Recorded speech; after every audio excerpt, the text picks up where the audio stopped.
Thank you. Let's take the next question. I think you've done an excellent job tonight of defending capitalism. Capitalism has treated you well. In general, it's treated the people in this audience well. And as you say, people respond to things based on their self-interest, so I think they've responded well to you. What I'd like to get to now is the question of the relationship between morality and economic policy, which you talked about before in terms of the quotes from Thoreau.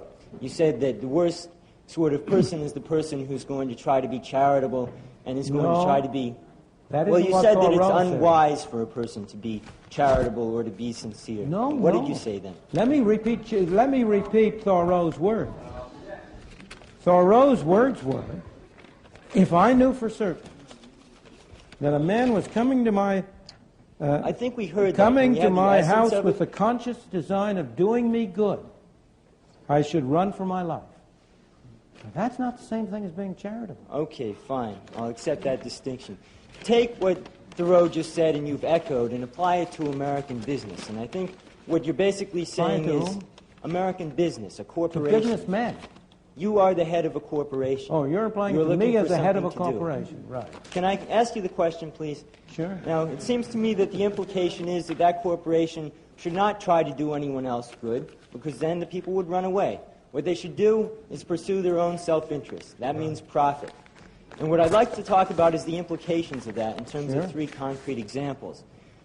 I believe that a couple of years ago, when there was a major flood in Pennsylvania, you came out as opposed to aid for those disaster victims, based on the rationale that they had bought the land at lower prices because the risk was known, and they shouldn't be given any aid. I'd like people to consider the implications of that. Secondly... That isn't what I came out against. I came out against the government providing flood insurance at low cost in advance. I did not come out against private individuals giving charity to the people. But what about disaster aid by the government? I think government insurance of nuclear power plants.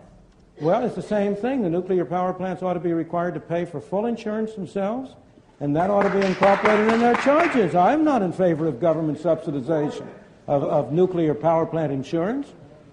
Okay, a second... Look, don't attribute to me your conventional views of what, quote, a conservative believes, because I'm not a conservative. I'm a believer in freedom.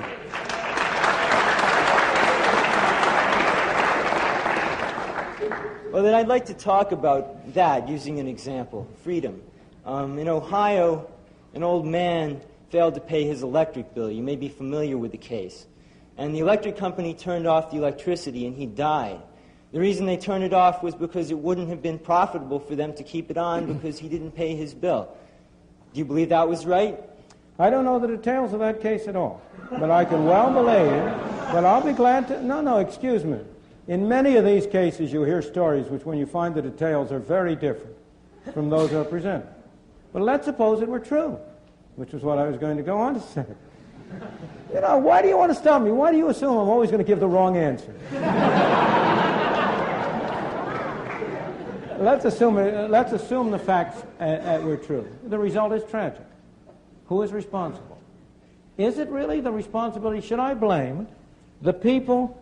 Let's suppose that for a moment, let's suppose that the electric company were to follow the practice of never turning off anybody's electricity. Let's just for a moment take that other extreme. Then this wouldn't have happened. Who would pay the cost? Are those the only two alternatives? Well, for a moment, we can come to other alternatives, but I just want to show you the logic of the case. Because You're I want to show you... absurdity. No, it's not an absurdity, because I want to show you that what you have to ask about are the costs imposed on different individuals. The electric company is meaningless. The electric company is a non-human institution. The electric company, what you must talk about are either the stockholders of the electric company, the employees of the electric company, or the customers of the electric company. Those are the people involved. Now, if you go to the other extreme and adopt a policy that the electric company will never turn anything off, then you effectively institute a system under which the only people who will pay for electricity will be those who pay for it voluntarily. Now, the number of people who will do that... Are those the only two alternatives? No, but I'm just showing you... I want to go... You've gone to one extreme, I'm going to the other extreme and show you that where the responsibility really lies for the kind of thing you're describing. The responsibility really lies not on the electric company for turning it off, but on those of this man's neighbors and friends and associates who are not charitable enough to enable him as an individual to meet the electric bill. You're blaming the wrong person for what happened. Okay. Well, I think people understand that example. I have just one more.